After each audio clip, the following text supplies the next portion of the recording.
Those are the 4 elements that make the perfect little girls. No, that's wrong. Everything was fine until the Fire Nation attacked. Yes, that's right. 4 elements. Gosh. If you think I'm a nerd now, just wait.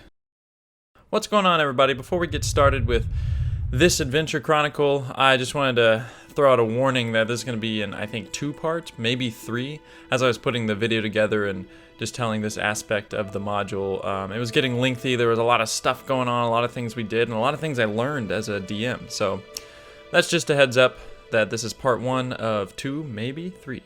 All right, let's get into it. Woo! Woo! We are back. Hair is a little longer. I don't remember if I had a beard in the last video. I don't really have much of one now. I just shaved it. But I shot that last video in February of 2020, just before the world decided it wanted to collapse for a short time. I never really got around to finishing the edit and putting it out on YouTube, mainly because I didn't really know how. But it got out there, and that kind of gave me some momentum to continue telling the story, continue just remembering some of the story elements from the past games we've had, and make another one. So here I am making another one.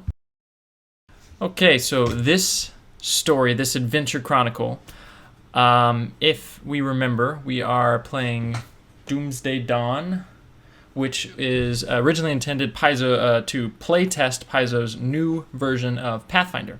We were playing Pathfinder 1, and we wanted to try out Pathfinder 2, and I read through Doomsday Dawn, and I actually really liked the story.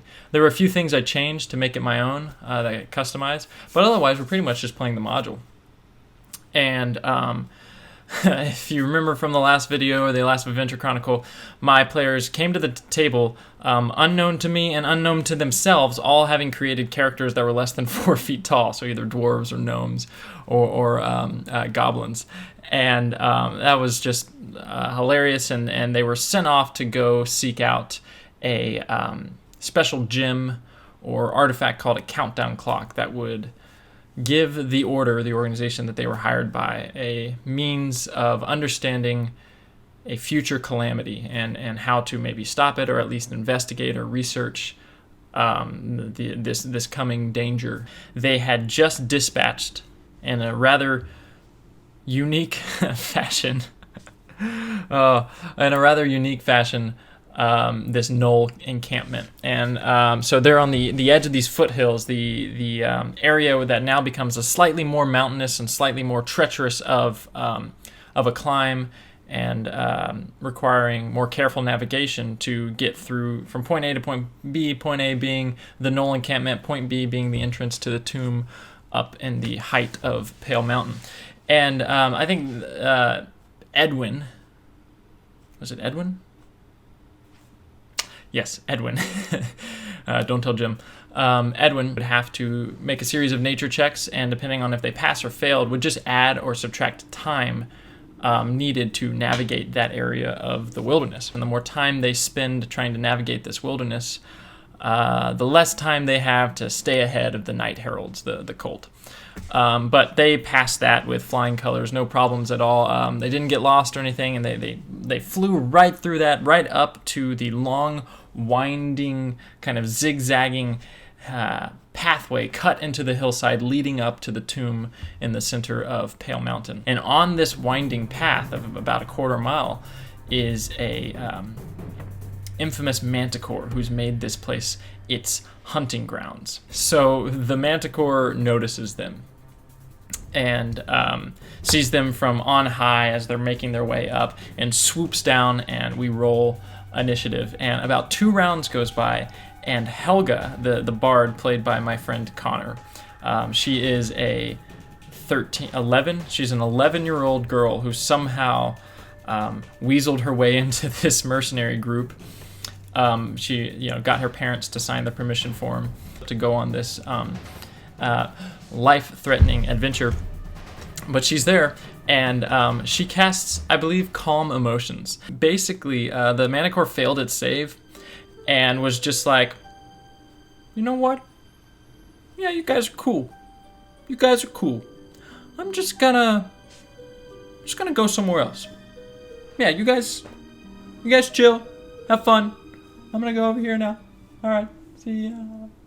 It just flies off, and they have a minute or 5 minutes or 10 minutes. I don't remember how it works. They have some amount of time to get away, so they rush away while that spell's effect is still happening, and they go hide, and then they sneak their way up the rest of the mountain, going rather slowly, but not slow enough for it to make a difference, and never get noticed by the Manticore again. So nope, the first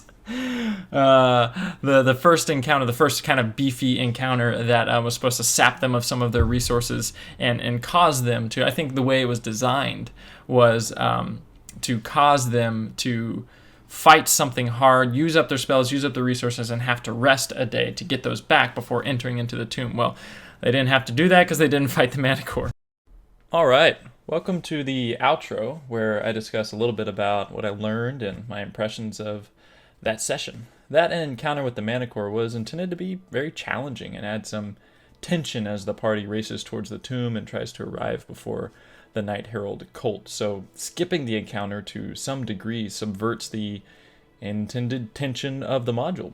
But you know what? There's an important lesson that I think was buried in this session that I want to discuss, and it's really, I believe that you have fun as a DM when your players are having fun, in whatever form that takes. For example, when Helga casted Calm Emotions and the Manticore rolled low, I had a choice in that moment. I could fudge the die roll in the proper interest of continuing to challenge the players and build that tension that the writers intended, which I don't think is wrong. I think there's a place and a time for that. Or I could jump a little into the unknown, follow the rule of cool, and bounce off the energy of my players and just tell them what happened and just see how it goes. When I told them that the Manticore failed its save, every single person at the table lit up. You could tell that their minds were racing and now working the problem of how to milk this miraculous failure for all that it was worth. So the players got incredibly creative. They were fully engaged. They were having a fun time making active choices. They were role-playing and basically doing everything that we love about tabletop RPGs. So why would I, as the DM, try and steer them away from this incredibly fun turn of events just for the sake of the written or intended story? Their fun in this instance wasn't wrong, and they weren't trying to maliciously stick it to me as the DM and avoid the encounter. They were just rolling with the punches and being players. So really it comes down to let your players be players. Listen to your players on a deeper level than what they're just doing on their turn or what check they want to make in non-combat encounters. More pay attention to what's their body language, what's the undertone in their voice, how engaged are they. If multiple players or even one person is failing in those latter items, don't be afraid to change things up on the fly. In most cases, that just involves saying, in quote, yes to the ridiculous thing that your player is trying to do, letting them make a check and see what happens. In the case of this Manticore encounter, they had just come off a hilarious combat where they got the gnolls or the enemies to kill themselves.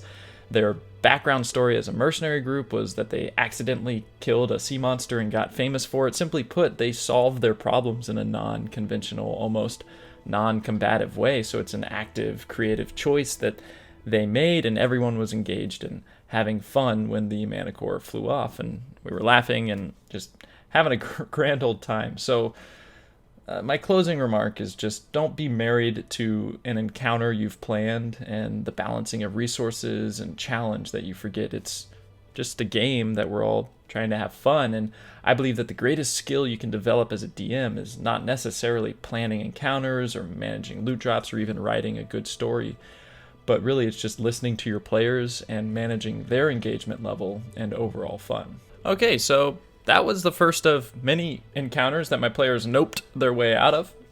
Stick around for parts 2 and 3-ish. I don't know. We'll see you at the table.